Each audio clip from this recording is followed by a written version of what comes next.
자, 이번에 만들어 볼 건 홈페이지. 일단 JPG 화면으로 먼저 배드리면 화면과 같아요. 자, 이렇게 왼쪽에 로고, 오른쪽에 메뉴, 전형적인 웹사이트의 모양새를 가지고 있고 슬라이드도 있고요. 그 다음에 사인인 페이지도 만들 거고 회원가입 페이지도 만들 겁니다. 서브 페이지도 이런 식으로 있어요. 왼쪽에 로고, 오른쪽에 메뉴들, 타이틀, 그리고 이거 아코디언이라고 부르는 것들이에요. 얘를 클릭하면 이게 펼치고 접혀지는 그걸 아코디언이라고 부릅니다. 그리고 슬라이드, 네, 또 있고. 자, 이렇게 생겨 있는 걸 더 있던가? 네, 만들어 볼 건데 일단은 사이트의 목표를 반드시 알고 회원가입이면 회원가입이 구매면 구매, 그거에 포커스가 정확히 맞춰 있는 디자인을 하셔야 된다고요. 지금 이 사이트는 뭐랍니까? 사인업해서 회원가입을 하래요. 우리가 지금 만들려 보려고 하는 사이트가 이거래요. 얘가 홈페이지면 이 페이지도 지금 뭐를 가장 도드라지게 보여주고 있습니까? 얘도 그리고 저 밑에 얘도 다 회원가입을 유도하고 있어요. 그죠? 이렇게 포커스가 맞춰 있는 디자인이 필요하다라는 얘기고. 그 다음에 비주얼 하이라키가 잘 돼 있어야 돼요. 이것도 설명을 드렸었죠. 앞부분에 왼쪽의 내용들은 그냥 날로 정렬만 돼 있지 어디가 중요하고 어디가 덜 중요한지 전혀 구분이 없지 않습니까? 그래서 오른쪽에처럼 비주얼 하이라키를 만들어야 된다는 거고. 그 다음에는 만약에 이제 내용들을 잘 정리했어요. 레퍼런스도 다 분석을 해서 이제 어느 방향으로 만들어야 되겠다라는 방향이 다 설정이 됐어요. 그리고 스케치가 나왔어요. 종이에다 이제 여러분이 그렸다고요. 그러면 그걸 가지고 뭘 해야 되냐면 와이어프레임이라는 걸 만들어야 돼요. 디자인 바로 전 단계에서 뭐가 필요하냐면 이런 화면이 필요하다고요. 자, 저 와이어프레임을 만드는 건 포토샵이나 일러스트에서 할 수도 있고 또는 와이어프레이밍인 전용 툴이 따로 있어요. 또 이걸 편하게 만들 수 있는 심지어는 파워포인트에서도 부가 프로그램을 하나 더 깔면 스토리보딩이라고 해서 프로그램을 하나 깔면 설치할 수 있어요. 걔를 깔면은 파워포인트에서도 웹의 구성 요소들을 끌어와서 배치를 아주 쉽게 해서 스토리보드 만들 때도 아주 편하게 작업을 하실 수가 있고 또는 지금 이 화면은 뭐를 이용해서 만든 거냐면 발사믹이라는 와이어프레이밍 툴을 이용해서 만든 거예요. 발사믹이라는 프로그램을 잠깐 써볼 거예요. 걔를 통해서 이런 사이트를 일단 만들어 본 다음에 거기에서 이제 디자인으로 넘어가는 거라고요. 식으로 와이어프레이밍을 해서 다 하고 여기 이 와이어프레임 할 때는 이제 스케치에서는 우리가 뭐를 염두에 두고 스케치를 했던 거냐면 배치에 신경을 쓴 거고 와이어프레임은 레이아웃 전체 이 간격이나 크기나 그런 것까지 디자인 바로 전 단계 색깔을 배제한 모든 요소들을 이 와이어프레임에서 다 잡는 거예요. 배색을 염두에 두지 말고 컨텐츠의 이제 실제 웹페이지의 모양대로 배치나 그런 것들을 정교하게 작업을 하는 게 이 와이어프레임입니다. 그래서 와이어프레임 잡고 이렇게 서브 페이지까지 모두 잡고 그 다음에 이제 포토샵으로 들어가서 작업을 하시게 돼요. 스케치가 완료되어 있는 상태 그 다음에 와이어프레임이고 그 다음에 디자인이라고요. 스케치가 되어 있다는 가정하에 얘를 설명을 하겠습니다. 다운로드 하신 걸 보면 네, 이런 스케치가 정말 건성을 한 것 같은 스케치가 있는데 저런 스케치가 있다라고 하면 쟤를 가지고 이제 발사믹으로 와이어프레이밍을 어떻게 잡는지 설명을 드리려고요. 저걸 가지고 포토샵에서 와이어프레이밍을 잡을 수도 있고 그리고 일러스트에서 와이어프레이밍을 잡을 수도 있고 지금 작성하려고 하는 발사믹으로 와이어프레임을 작업할 수도 있다고요. 일단 1차의 디자인에 들어가기 전에 2차에선 발사믹을 안 써도 돼요. 2차는 여러분이 포토샵이나 그런 스케치 단계 걔만 보고도 디자인을 해서 구현하는 거에 익숙해졌기 때문에 그때는 발사믹을 굳이 안 써도 되지만 1차 포폴에서는 발사믹을 이용해서 프레이밍을 잡을 것을 추천을 합니다. 일단 프로그램만 설치를 하면 끝나겠네. 프로그램 좀 설치 좀 해볼게요. 발사믹 구글에서 발사믹을 검색을 해주세요.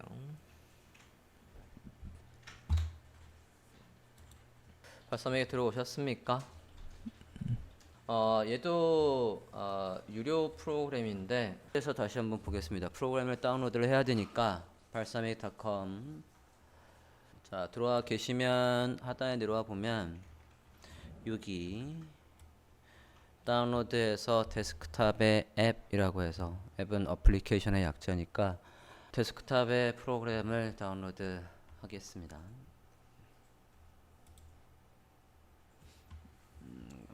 한 번 더 하게 되어 있네요. 한 번 더 눌러서 다운로드 하죠. 어그리 해서 동의를 하시고 자 다운로드가 다 되면 실행을 보실게요. 설치를 하겠습니다.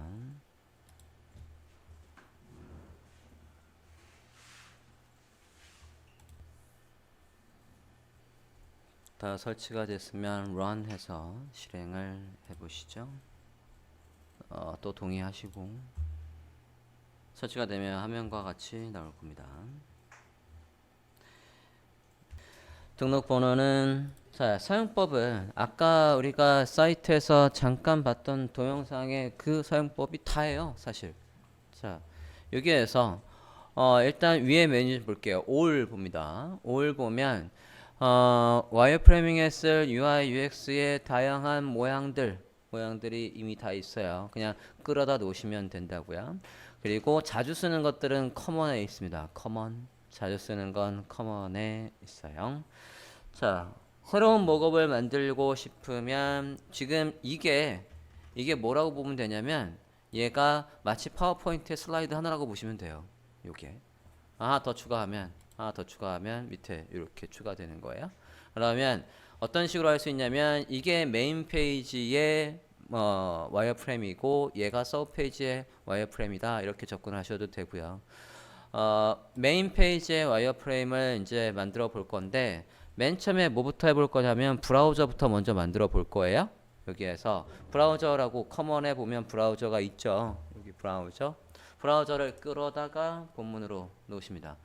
드래그해서 이렇게 본문에 땅 떨굴게요.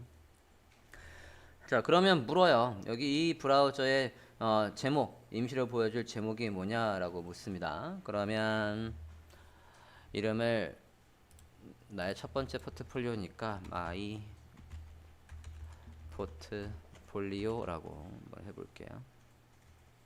그리고 지금 두 줄 쓰게 돼 있죠. 이게 웹페이지 제목이고 밑에가 주소라고요. http 해서 뭐 my portfolio.com 뭐 이런 식으로 적어 볼게요.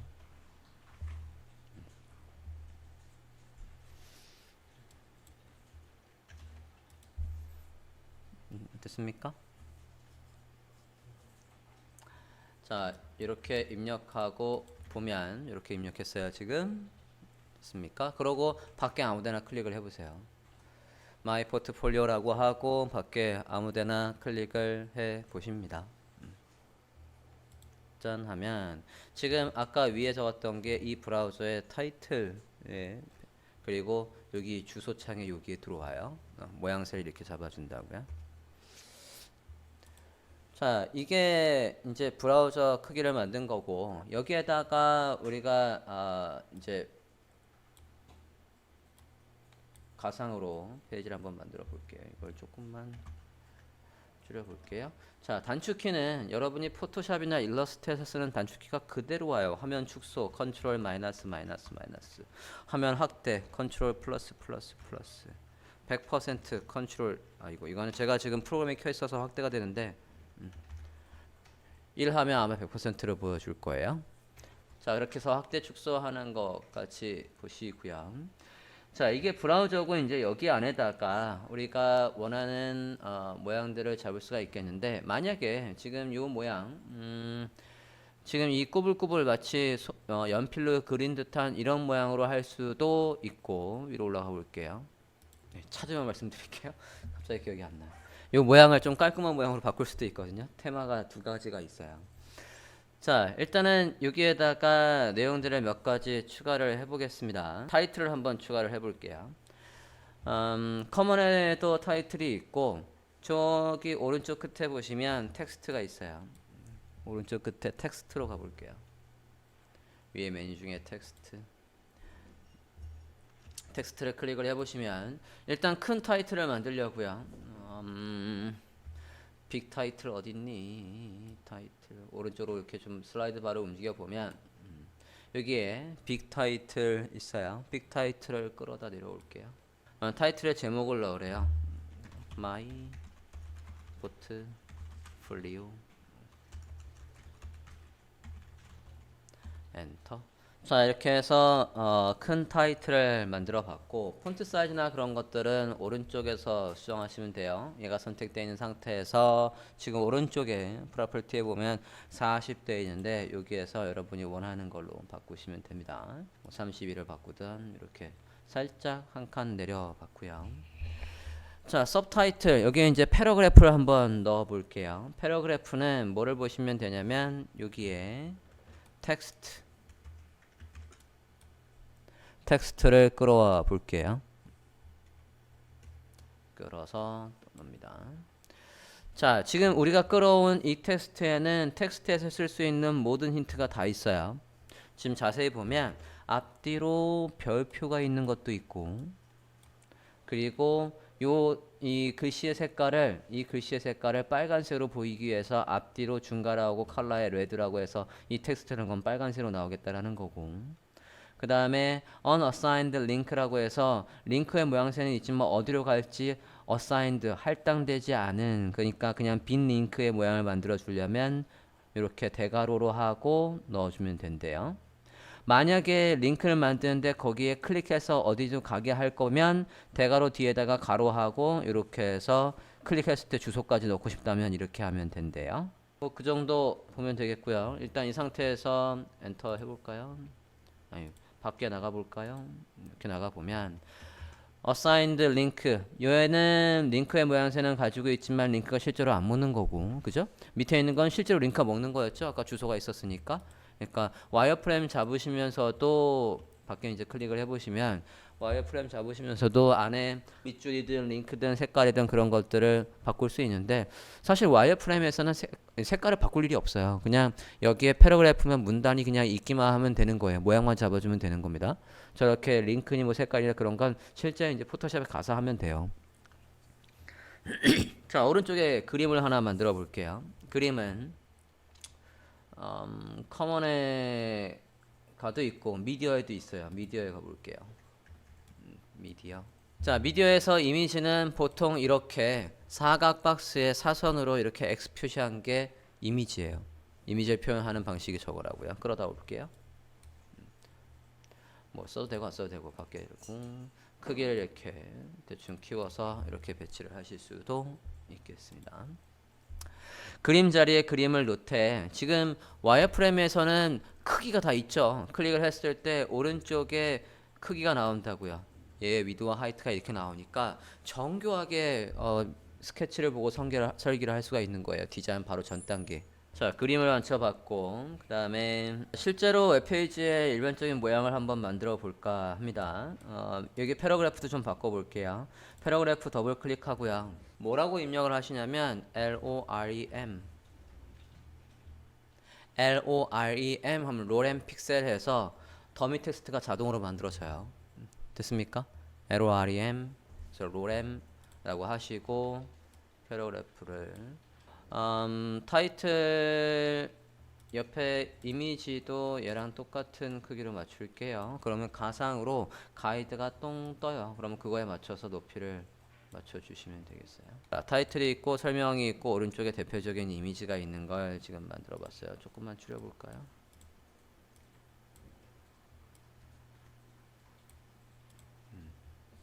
패러그래프가 좀 잘렸네요. 조금만 내릴게요.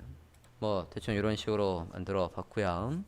여기에다가 웹에서 많이 쓰는 것들을 한번 넣어 볼 건데, 저 이미지가 만약에 슬라이드예요. 이 이미지가 슬라이드라고 한다면 밑에 여기에다가 뭘 넣을 수가 있겠냐면 페이저를 넣을 수가 있겠어요. 이렇게 동그라미 점으로 되어 있는 걸 페이저라고 해요. 아이콘을 지금 여기다가 넣어 줘야 되겠어요. 아이콘을 넣는 방법은 우측 상단에 보시면 여기 퀵 애드 부분에서, 물론 여기 아이콘 여기서 보셔도 돼요. 여기에서 아이콘에서 우리가 선택하고 싶은 것들을 쭉 보시면 되는데, 자, 지금 여기 있는 이 아이콘들은 요 아이콘 이해 좀 잘 보세요. 요 아이콘은 어디에 있는 아이콘을 우리가 쓰고 이 발사믹은 어디에 있는 아이콘과 연동이 되어 있는 거냐면 나중에 여러분이 디자인할 때 이거 굉장히 많이 사용하실 거예요. 폰트어썸.com 가볼게요. 폰트어썸의.com으로 가보시겠습니다. 거기에서 아이콘으로 잠깐만 화면 조금만 늘리고요. 아이콘에 가보실게요. 아이콘에 들어가자마자 똑같은 색인 녀석이 있죠.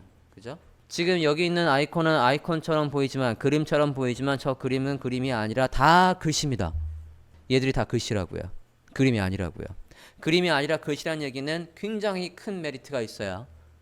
글씨를 키우거나 줄이는 것처럼 폰트 사이즈를 크기를 줄일 수 있다는 얘기고 색깔을 글씨의 색깔을 바꾸는 것처럼 아이콘의 색깔을 순식간에 바꿀 수 있다는 얘기예요. 그게 디자인에서도 뭐에서도 코딩에서도 굉장히 메리트가 있습니다. 이런 걸 뭐라고 부르냐면 아이코닉 폰트라고 해요. 또는 아이콘 폰트라고 부릅니다. 요 아이콘 폰트를 잘 활용하시면 디자인할 때 코딩할 때 굉장히 수월하게 아이콘들을 쓰실 수가 있어요. 자, 어쨌든 얘는 이 발사믹은 이거랑 연동이 되어 있어요. 자, 여기에서 여기 동그라미 지금 이 밑에다가 페이지를 만들려고 해요. 활성화되어 있는 건 채워져 있는 동그라미를 쓸 거고 활성화 안 되어 있는 거는 안에가 비어 있는 동그라미를 쓸 거예요. 여기 퀵 서치 부분, 퀵 애드 부분에서 검색을 뭐로 하시냐면 동그라미를 고를 거니까 서클이라고 해볼게요. 서클. 됩니까? 저도 검색을 해볼게요. 서클. 하면 채워진 게 있고 안 채워진 게 있죠. 요 둘 중에 일단은 채워진 것부터 먼저 해볼게요. 서클. 그러다가 오시고 가져오셨습니까? 너무 크지 않습니까? 줄여볼게요. 오른쪽에 보면 아이콘의 크기가 XS부터 XXL까지 이렇게 있어요. 여기서 제일 작은 걸로 해볼게요. SX. 이 슬라이드 바를 움직여서 이게 제일 작은 크기로 합니다. 얘는 이게 지금 당신이 보고 있는 슬라이드야 라는 표시니까 그 뒤에는 빈 거를 하나 더 넣을게요. 다시 서클을 검색해요. 서클. 이번엔 서클에 outlined라는 걸 쓸게요. 가져오시고 다시 크기를 XX로 줄입니다. 조금만 키울게요. 네.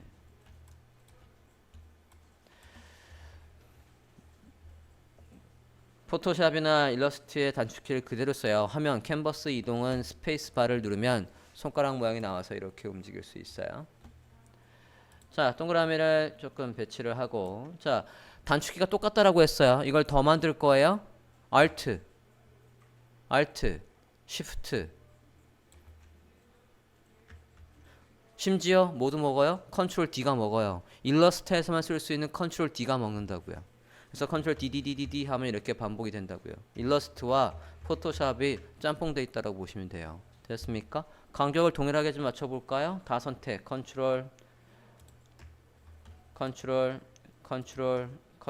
해서 4개를 다 선택을 하고 간격이 조금 안 맞는다 싶으면 얘를 다 선택한 다음에 오른쪽에 보시면 Distribute Center Horizontally 라고 해서 얘가 있어요. 잘했습니까? 그걸 클릭하면 아까 우리가 포토샵에서 선을 5개 만들고 사이를 균등하게 했던 것처럼 똑같이 할 수 있다고요. 짠. 그래서 하나만 일부러 틀어볼게요. 맞는 거야? 라고 해서 이렇게 배치가 된다고요. 됐습니까? 그룹으로 묶을게요. Ctrl G. 일러스트하고 똑같아요. Ctrl G로 그룹으로 묶어줘요. 됐습니까? 자, 지금 제가 움직이다가 실수로 뒤에 있는 브라우저를 움직였거든요. 이 브라우저가 움직이면 안 되는데 브라우저가 움직여 버렸어요. 브라우저를 일러스트하고 똑같이 잠글 수 있어요. 마우스 우클릭 락. 브라우저를 잠그겠습니다. 마우스 우클릭 락 해서 잠궈요. 그러면 얘는 선택이 이제 안 된다고요. 이런 식으로. 됐습니까? 브라우저 다시 풀게요. 세로로 길게 만들 이유가 생겼어요. 조금만 더 아래로 내릴게요. 자, 왼쪽에는 웹에서 많이 쓰는 UX 중에 뭘 쓸 거냐면 아코디언을 써볼까 해요. 아코디언과 탭을 써볼까 합니다. 탭을 먼저 한번 써볼게요. 탭이라는 건 뭐냐면 사이트 한번 또 들어가 보실까요?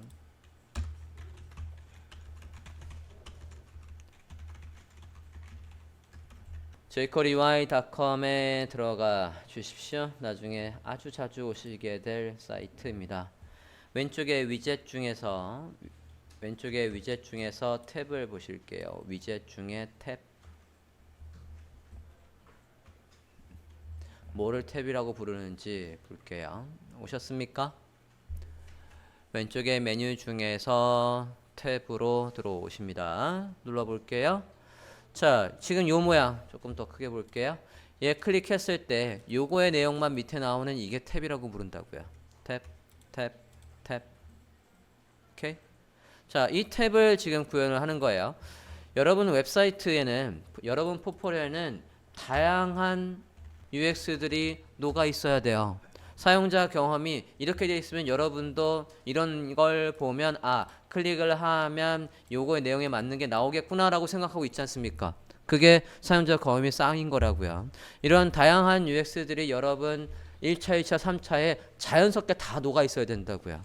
그냥 나는 심플한 사이트를 원해 라고 해서 그냥 그림 있고 설명 있고 그림 있고 설명 있고 그건 누가 못 만듭니까? 그게 아니라 그 사이트에는 다양한 이런 아코디언도 있어야 되고, 아코디언 눌러봤어요. 아코디언 이렇게 눌러서 나오는 것도 있어야 되고, 지금의 이런 탭스도 당연히 있어야 하고, 대표적인 가장 많이 쓰는 것들 중에 하나예요. 그 다음엔 것들은 뭐 나올 때마다 뭐 슬라이더 같은 경우에 있다라면 이렇게 슬라이드를 따라서 어떤 이미지가 보이고 안 보이게 한다거나 그런 UX들도 있겠고, 그런 것들을 우리는 지금 1차, 2차, 3차를 만들 때 예술 작품을 만들려는 게 아니에요. 포커스는 취업이라고요. 취업을 하려면 웹사이트를 만들 때 필요한 모든 효과들은 나는 다 주기만 하면, 명령만 하면 또는 말만 하면 다 만들 수 있다라는 자신감을 여러분 포폴로 보여줘야 된다고요. 내가 이걸 할 수 있어요 라고 해서 포폴을 보여주는 거지. 그래서 포폴에 과하지 않게 우리가 배운 것들이 다 녹아 있어야 돼요. 다양한 걸 많이 배울 건데 그게 다 녹아들게끔 디자인을 구성하는 거라고요. 원래 웹사이트를 만드는 목표는 그 사이트에 뭐 클라이언트가 의뢰를 했든 사이트에 모토가 있든 그 하나의 목표를 통해서 다 디자인이 만들어지면 우리가 배우는 것들을 다 써먹을 수는 없어요, 사실. 근데 우리의 포커스는 그것도 지키면서 우리가 배우는 다양한 UX들을 다 때려 넣어서 과하지 않게끔 만드는 게 포폴이라고요. 그게 회원가입 폼일 수도 있고 검색 폼일 수도 있고, 그런 다양한 폼들 지금 말씀드리는 이런 걸 비롯해서 달력이나 지도 API나 날씨 API나 뭐 카카오 API나 그런 것까지 다 활용을 해서 쓸 수 있다는 걸 보여줘야 된다고요. 그러다 볼까요? 자, 그러면 탭을 올게요. 커먼에 가볼게요. 커먼. 자, 커먼에 레이아웃에 있을라나? 네, 레이아웃에 있겠군요. 레이아웃에 가볼게요. 레이아웃에 가보시면 바로 밑에 여기에 탭 바라고 했어요. 끌어다 오실게요. 레이아웃에 자 끌어오시는데 지금 1, 2, 3, 4에서 나오고 있는데 지금 여러분 포폴이거든요. 포폴을 다양하게 보여준다고 하니까 저는 디자인의 포폴은 이런 게 있고요. 모바일의 포폴은 이런 게 있고요. 웹용 포폴 또는 프린트용 포폴은 이런 게 있어요 라고 해서 지금 디자인, 모바일, 웹, 프린트 뭐 이런 식으로 한번 적어봤어요. 콤마로 해서 구분을 하시면 그게 여기 위에 다이어리의 탭 같은 모양으로 만들어 주는 거예요. 엔터 하시면 이렇게 나온다고요. 크기 조금만 조절을 해서 왼쪽에 여기에 맞추고 오른쪽에도 맞춰 볼게요. 자, 열자마자 저는 어떤 게 탭은 반드시 활성화되어 있는 게 있어야 돼요. 열자마자는 이 첫 번째 얘가 활성화되어 있어야 되니까 디자인이 첫 번째 열려 있어야 돼 라고 하면 얘가 선택된 상태에서 오른쪽에 보시면 여기에 selection이라고 해서 눌러보시면 우린 디자인이 열려 있어야 되니까 디자인을 선택을 한다고요. 그러면 이렇게 거기 안에다가 텍스트를 넣어주는 건 또 어디에서 텍스트에서 패러그래프를 끌어오시면 돼요. 블록 오브 텍스트에서 이렇게 끌어와 볼게요. 이번에는 블록 오브 텍스트에서 텍스트가 뭔지는 상관없어요. 이 자리에 글씨가 오겠다라는 거니까 이번엔 얘를 끌어봤어요. 블록 오브 텍스트를 끌어다가 텍스트가 이런 식으로 온다라는 걸 표현을 해줬어요. 마치 지금 여러분이 스케치를 했다면 스케치의 모양과 똑같다고요. 글씨가 오면 글씨를 쓸 필요는 없어요. 글씨 자리가 그냥 쭉쭉쭉쭉 선만 있어도 된다고요. 오른쪽에는 그래프를 한번 그려볼게요. 그래서 여러분의 스킬을 그래프로 표현을 한다면 저는 포토샵을, 일러스트를 또는 HTML 코딩을, 자바스크립트나 jQuery는 이 정도, 만약에 100 모든 말하면 그 순간 다 처리할 수 있는 능력을 100으로 봤을 때 저는 그래프가 이렇게 돼요 라는 걸 보여주려면 미디어에 있던가? 차트를 쳐봐야 되겠구나. 저 여기 킥 검색해서 차트 검색해 보실게요. 여기 킥 애드에서 차트 찾으셨으면 차트 해보면 컬럼으로 되어 있는 차트를 한번 써볼게요. 요거 컬럼 그래서 걸어다가 놓으시면 되시겠어요. 그러면 이런 식으로 이 자리에는 그래프를 보여줘야지 라는 걸 하실 수가 있습니다. 됐습니까? 자, 이게 스케치를 보고 여러분이 이제 디자인 바로 전 단계에서 만든 와이어프레임이라고요. 자, 이 와이어프레임을 그러면 발표 시에도 여러분이 PPT에다가 안 쳐야 돼요. 그죠? 그러려면 얘를 추출을 해야 된다고요. 추출을 하려면 얘를 저장할 수 있어야 되겠죠? 이 슬라이드가 선택이 되어 있는 상태에서, 물론 다른 슬라이드가 있으면 모든 슬라이드 다 추출하는 방법도 있고, 일단은 이 슬라이드를 추출한다라고 하면 프로젝트에 가서 엑스포트 추출 눌러봅니다. 그러면 지금 current의 목업, 지금 슬라이드를 PNG로 만들 수도 있고, 모든 슬라이드를, 모든 목업을 PNG로 만들 수도 있고, 그래서 이렇게 저장을 하실 수가 있겠습니다. 지금 저는 바탕화면에 들어가 버렸네. 그래서 이런 설계 과정을 거쳐서 제가 포포를 만들었습니다 라는 걸 발표 자료에 티를 내실 수가 있겠어요. 그리고 저걸 기준으로 해서 여러분이 포트폴리오를 만드실 수가 있다고요. 발사미개 사용법은 뭐 이게 답니다. 다만 이제 만약에 하나만 더 해볼게요. 슬라이드 하나 더 만들어 볼게요. 우리는 지금 사이트를 만들면서 전체 너비를 1140에 맞추겠대요. 그죠? 브라우저가 있고 그 안에 1140의 너비를, 본문의 너비를 잡는다라고 하니까, 자, 얘를 클릭해서 슬라이드 하나 더 만들어 놓은 상태에서, 좀 전에는 그냥 브라우저에 대충 내용들을 배치를 했지만 이번에는 아예 규격을 잡고 한번 가볼게요. 보통은 여러분은 그렇게 작업을 해야 되니까 브라우저는 똑같이 끌고 오겠습니다. 브라우저는 끌고 오시되 타이틀이야 그런 건 차치하고, 브라우저가 일단 크기가 지금 여러분의 모니터 보는 크기와 똑같이 맞출게요. 1920에 1080, 1920에 1080. 브라우저 크기를 똑같이 맞췄어요.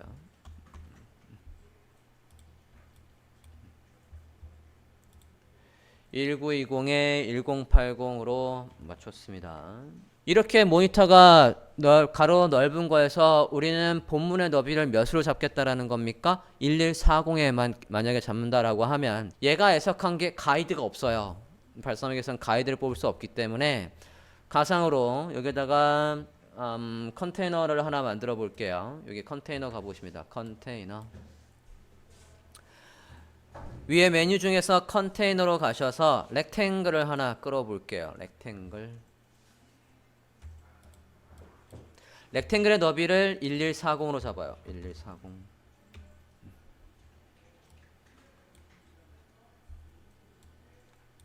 1140으로 잡고 이런 식으로 본문이 나올 자리를 만들어 보실게요. 그러면 요 지금 틀은, 이 틀은 그냥 틀로만 쓰겠다는 얘기예요. 모든 내용은 이제 저기 안에 가두겠다는 겁니다. 나중에 다 작업한다면은 얘를 안 보이게 처리를 하거나 지우시면 되겠어요. 이게 보더 스타일 이렇게 있으니까 지울 수가 있겠네요. 됐습니까? 그러고는 좀 전처럼 내용을 안 치면 된다고요. 심지어는 여기에다가 여러분이 어차피 디자인하면 그리드를 가져오지 않습니까? 여기에 그리드를 가져와 볼게요. 자, 그리드는 아까 포토샵에서도 만들 수도 있고 일러스트에도 만들 수 있어요. 포토샵으로 먼저 만들고 그거를 여기에다가 뒤에 깔고 그 위에다가 와이어프레임을 작업하는 거를 설명을 드리겠습니다. 포토샵으로 갈게요. 우리가 아까 익스텐션 가이드를 설치했으니까 그거에 맞춰서 한번 해볼게요. 파일의 뉴에 가서 사이즈는 그냥 본문 너비 다 잡을게요. 1920에 마찬가지 1080으로 잡아주세요. 포토샵에서 새 문서 1920-1080으로 적어 보겠습니다. File and New. 배경색은 그냥 흰색으로 잡아주시고, 자, 우리가 만드는 건 지금 어떤 걸 만들어야 되냐면, 제가 대표적인 프레임워크가 뭐가 있다라고 했냐면 부스트랩이 프레임워크가 있다라고 했어요. 부스트랩의 프레임워크는 그리드 12개를 보통 만들고요. 그리고 그리드 하나의 너비는 70픽셀이에요. 그리고 그 사이는 30픽셀입니다. 이게 다 합해서 너비가 1240이어야 된다고요. 요런 게 우리가 만든 이 크기 안에서 센터에 있어야 되는 거예요. 이 크기 안에서. 맨 처음에 여러분이 포토샵을 갔을 때 잡아야 될 그리드의 모양이 저 모양이라고요. 일단은 1차는 저 모양에 맞춰주세요. 1920-1080에 부스트랩에서 쓰는 그리드 12개를 만들어 볼 건데 포토샵으로 만들어 본다라고 했어요. 편한 방법은 우리가 지금 뭐가 있냐면 가이드가 있어요. 가이드를 통해서 만들어 볼 건데, 아까 가이드를 만들어 보면 여기에서 처음부터 여기까지를 한번 하고 가운데로 모는 방법으로도 한번 해보고 가운데로 만든 다음에 해보는 방법도 해볼까 합니다. 자, 가이드를 몇 개 만들어야 된다고 하냐면 방식은 두 가지가 있어요. 개수를 먼저 지정하는 방법이 있는가 하면 너비와 간격만 지정하면 개수는 지가 알아서 만들어주는 방법도 있습니다. 일단은 이 방법으로 먼저 한번 해볼게요. 가이드를 켜보시겠습니다.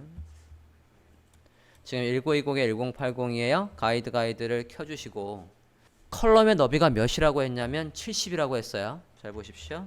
여기에서 카운트는 안 적어요. 카운트는 안 적고 밑에 얘가 컬럼의 width예요. 컬럼의 너비가 70이래. 그리고 밑에 간격, 컬럼 하나하나의 간격, 컬럼의 커터가 30입니다. 그러고 make grid 해보십니다. 짠 해서 쭉 만들어졌죠. 그죠? 자, 그러면 여기에다가 우리가 이걸 그리드로 온전하게 쓰려면 색깔이 좀 구분이 되는 게 필요해요. 그러려면 이 그리드에 맞춰 지금 만들어 놓은 저 가이드에 맞춰서 렉탱글 툴을 이용해서 세로선을 만들겠다고요. 자, 커터가 30이고 너비가 70짜리를 쭉 만들어 주셨습니까? 여기에 12개의 렉탱글 툴로 12개를 만들 거예요. 렉탱글 선택을 해주시고 색깔은 완전 빨간색으로 할게요. 색깔은 완전 레드.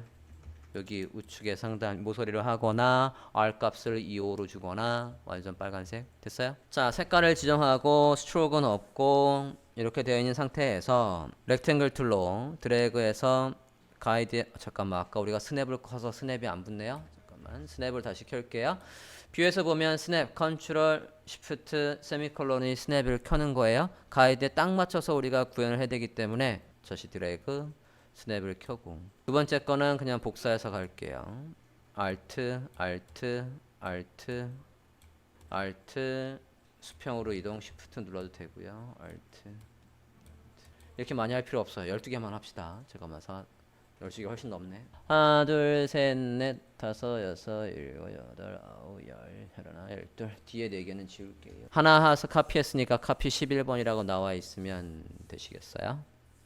자, 이렇게 만들어 주셨습니까? 우리가 본문을 12컬럼, 12개의 컬럼 안에 가두는 걸 익스텐션을 이용해서 가이드를 이용해서 그리드를 만들었고 그 그리드에 맞춰서 렉탱글 툴로 해서 이렇게 만들어 줬어요. 자세히 보면 딱 맞아 있어요. 그러니까. 자, 여기까지 되셨습니까? 자, 다 만드셨으면 지금 만든 렉탱글 얘들을 다 선택하고 여기 누르고 Shift 맨 아래 이렇게 해서 전체를 다 선택하고 컨트롤 R 그룹으로 만드실게요. 그룹의 이름은 당연히 그리드.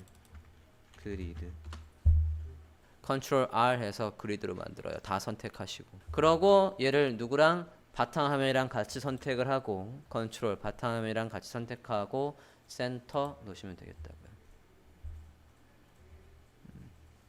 바탕화면이랑 같이 선택을 하시고 무브 트리 되어 있는 상태에서 센터. 됐어요? 좀 전에 만들었던 가이드에 만들었던 저 그리드는 가이드는 버리겠습니다. 그러면 여기에서 요거 얘를 클릭하셔도 되고 클리어 가이드 하실게요. 우린 요것만 참조할 거라고요. 요거. 그리드니까 이제 이거 어떻게 하면 돼요? 오페서티를 살짝 낮추고 한 20이나 30 정도 낮추고 그리고 묶어버리면 되죠. 오페서티를 20으로 낮췄어요. 디자인에 본격적으로 들어가려고 하는 게 아니라 이 틀을 이용해서도 와이어프레임 짤 때부터 얘를 쓰겠다는 얘기예요. 그죠? 그러면 얘를 요거를 그대로 세이브 에즈해서 지금 이 포토샵 파일을 그대로 세이브 에즈해서 JPG로 바꿔볼게요. PNG든 JPG든 상관없습니다. 12 컬럼에 그리드라고 할게요. 12 그리드라고 해서 저장하고 있어요. 저장 위치는 여러분이 뭐 편한데 아무데나 잡으시고요. JPEG으로 하고 있습니다. JPEG으로 PNG도 상관없어요. 12 그리드라고 만들었고 저장해 볼게요. 그럼 발사믹에 가서 이걸 바탕에 깔고 우리가 작업을 하려고 하는 거라고요. 지금 12 그리드에 라고 저장을 하셨습니까? 이렇게 저장을 했다고요. JPG로 저장을 했으면 발사믹에 가볼게요. 발사믹에서 나만의 소스를 가져와서 여기에서 끌어오듯이 쓸 수 있어요. 어떻게 하면 되냐면 프로젝트에 다시 가볼게요. 프로젝트에 가보면 import가 있어요. import 가져오기. import에서 asset 우리만의 자산으로 가져오겠다고요. import의 asset으로 가세요. asset에 가서 좀 전에 저장한 거 여기 12그리드 선택을 해서 가져올게요.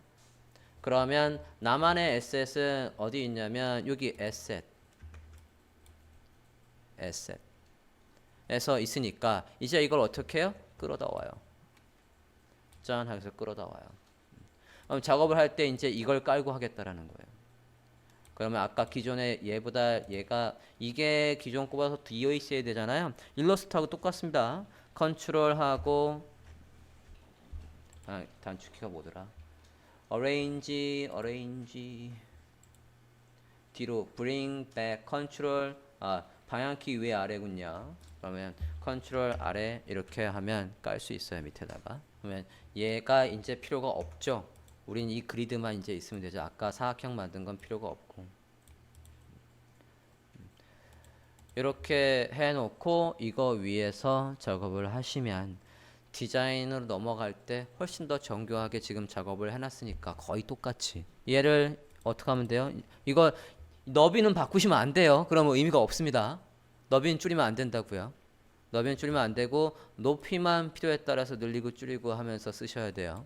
그리고 잠그고 시작하면 되겠죠. 락 이미지라고 해놓고 그 위에 앉히면 이제 틀어짐없이 레이아웃들을 잡을 수 있을 거라고요. 와이어프레임 작업을 하실 수가 있겠어요. 자, 이렇게 해서 발사믹에서 나만의 에셋을 한번 가져와 봤고요. 발사믹의 사용법은 이게 다예요. 그냥 아이콘 끌어오고 내용 끌어오고 이제 눈으로 보면 이건 뭐구나, 체크박스구나, 레디오 박스구나, 여기 중에 뭐 고르라는 거구나, 이런 건 그림만 봐도 다 아시니까 끌어다 그냥 쓰시면 된다고요. 자, 닫고 일러스트 열어볼게요. 일러스트레이터를 열어봐 주세요. 그리드 만드는 걸 일러스트에서도 한번 해볼게요. 일러스트에서도 세문서를 똑같이 이 사이즈로 만들어 보실게요. 중간 단계 건너뛰고 막바로 결론만 설명해서 빠르게 설명을 할게요. 1920에 1080 파일에 new 단위는 픽셀로 돼 있어야 되시겠고요. 단위 픽셀로 바꿔주시고 1920에 1080 만들어 볼게요. RGB고 레졸루션 300이면 절대로 안 돼요. 300 우리는 프린트용을 만드는 게 아닙니다. 웹용이니까 72로 맞추실게요. RGB 72에 1920 1080에 픽셀로 되어 있습니다. 물론 프로필에서 웹을 선택하시면 다 선택되어 있어요. 여기 프로필에서 웹을 선택을 하시면 웹에 딱 맞춰 있습니다. 그러고 1920 1080으로 했어요. 1920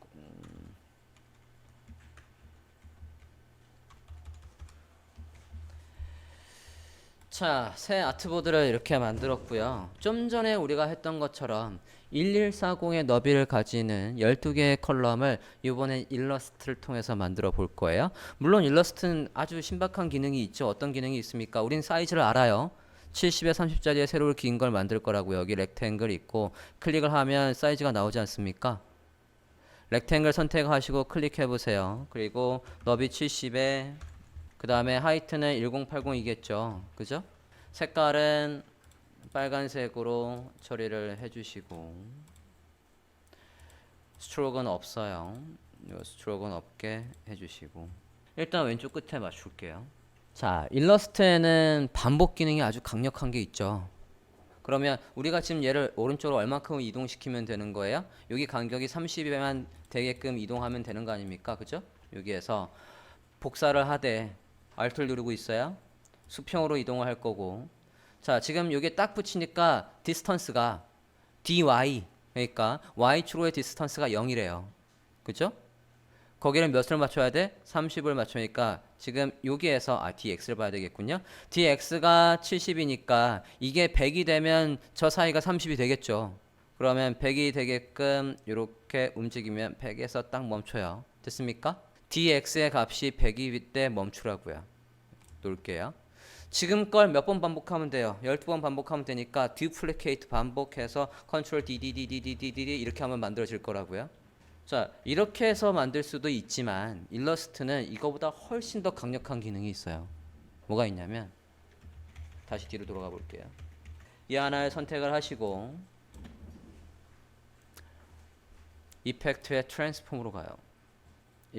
이펙트의 디스톨트의 트랜스폼의 트랜스폼으로 가실게요.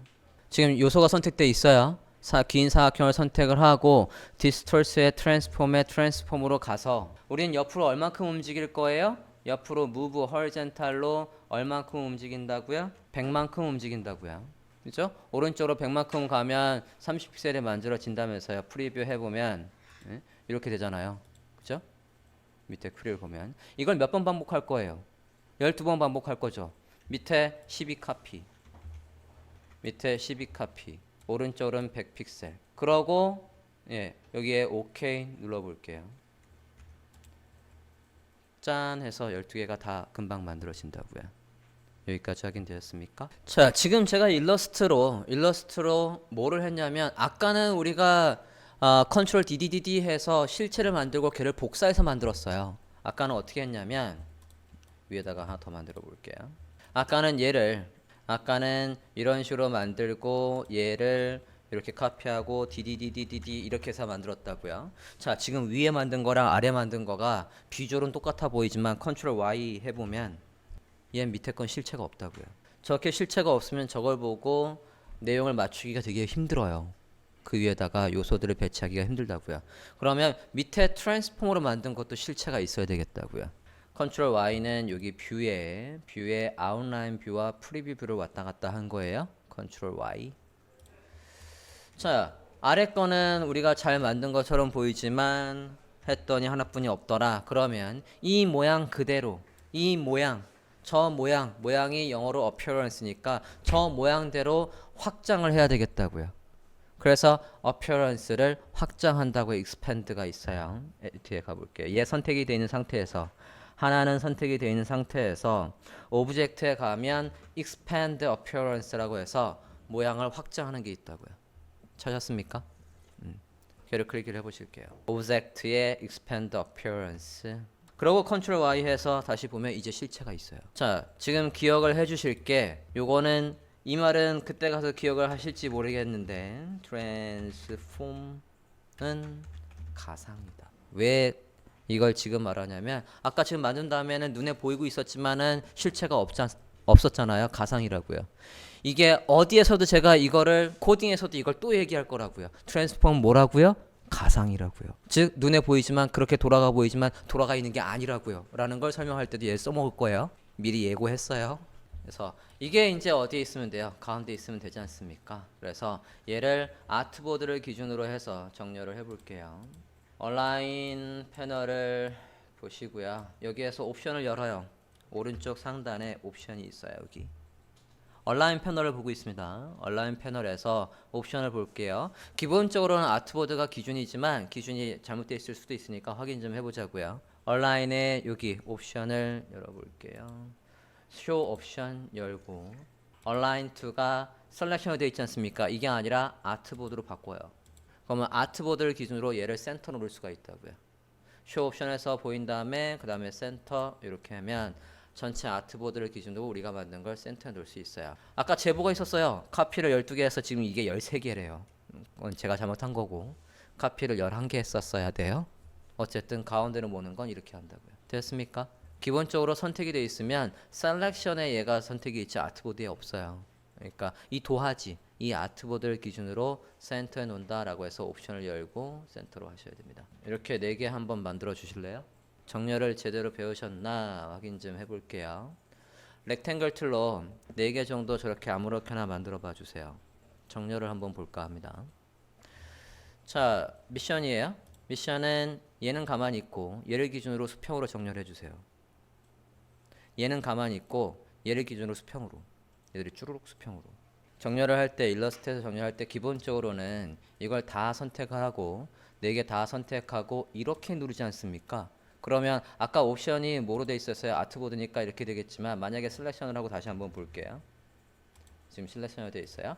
이렇게 다 선택하고 센터를 누르면 위치가 다 틀어진다고요. 제 4개 합쳐가지고 그 센터로 모아주기 때문에 다 틀어진다고요. 제가 원했던 거는 얘는 움직이면 안 되는 거예요. 그러면 얘를 한 번 더 클릭해요. 얘를 한 번 더 클릭하면 파랗게 하이라이트가 되면서 얘가 완장을 찬다고요. 쟤를 기준으로 이제 수평이 맞춰지는 거예요. 한 번 더 클릭하면. 됐습니까? 이렇게 해서 정렬을 하신다고요. 일러스트에만 있고 포토샵에는 없는 또 다른 신박한 기능이 하나 더 있는데 그것만 마저 소개하고 마무리를 할게요. 텍스트를 한번 써봅시다.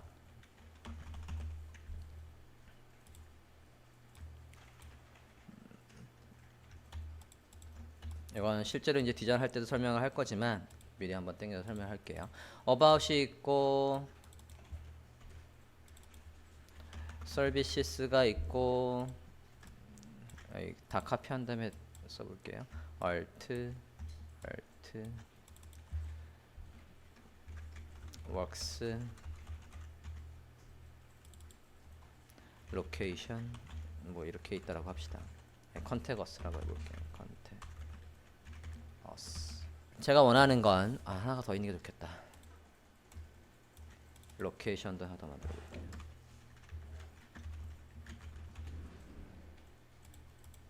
자, 텍스트로 한 번 쓰는 게 아니에요. 지금 하나하나 다 구분되어 있는 겁니다. 이렇게 하나하나 다 구분되어 있는 거예요. 웍스를 기준으로 요 사이의 간격이 이 사이의 간격이 100픽셀이 되게 잡아야 된답니다. 웍스를 기준으로 요 사이의 간격이 100픽셀이 되게 해달래요. 정확하게. 사이사이의 간격이 100픽셀이 되게. 어떻게 하시겠습니까? 이게 일러스트에만 있어요. 포토샵에는 없어요. 그래서 포토샵에서 이런 상황이 맞닥뜨릴 때마다 되게 불편해요. 일러스트에서는 이게 쉬운 걸 아니까. 자, 바로 그냥 결론을 설명할게요. 얘도 똑같아요. 누굴 기준으로 정렬한대요? 얘는 가만히 있고 나머지가 100픽셀의 간격을 떨구고 정렬이 돼야 한대요. 그죠? 그러면 일단 다 선택해요. 다 선택하는데 누굴 기준으로? 웍스를 기준으로. 웍을 한 번 더 클릭해요. 됐습니까? 자, 얼라인 패널을 좀 열어볼게요. 얼라인 패널에 보면 지금 쇼 옵션에서 옵션이 켜 있어야 돼요. 여기 옵션 창이 켜 있어야 된다고요. 옵션 창에서 뭐를 보시냐면 여기에다가 100픽셀을 입력하고 얘를 클릭하는 거예요. 그게 수평으로 기준을 잡고 그 기준을 중심으로 양옆에 100픽셀을 정확하게 떨궈준다고요. 여기에 100픽셀이라고 입력을 하고 100픽셀. 그러고 짠 하면 웍을 기준으로 사이사이 여백에 100픽셀이 되는 거예요. 이게 일러스트에만 있어요. 이렇게 해놓고 보면 나중에 코딩할 때 얼마나 편하겠습니까? 하나하나 사이 간격은 100픽셀이라 해서 마준 주면 되잖아요. 수평, 수직 다 있어요. 그래서 기준점을 잡고 얘를 기준으로 간격을 배치하기가 아주 쉬워요. 그래서 지난 시간에도 얘기했지만 웹 디자인은 툴이 중요한 게 아니라고요. 뭐든 다 할 수 있어요. 일러스트도 웹 디자인 잘하는 분은 엄청 잘해요. 포토샵만이 답이 아니라 툴은 뭘 써도 상관없다고요. 대신 그 툴의 정확하게 사용법과 그 툴의 특징, 걔만 할 수 있는 것들을 알면 훨씬 더 수월하게 웹 디자인을 할 수 있어요. 자, 이렇게 해서 포토샵과 일러스트와 발사믹에서 그리드를 기반으로 웹 디자인을 하기 가장 기초 단계, 준비 단계까지 해봤어요. 그러면 다음 시간에는 이제 이 우리가 만든 그리드 시스템 위에서 본격적으로 디자인을 하는 걸 설명을 드릴게요.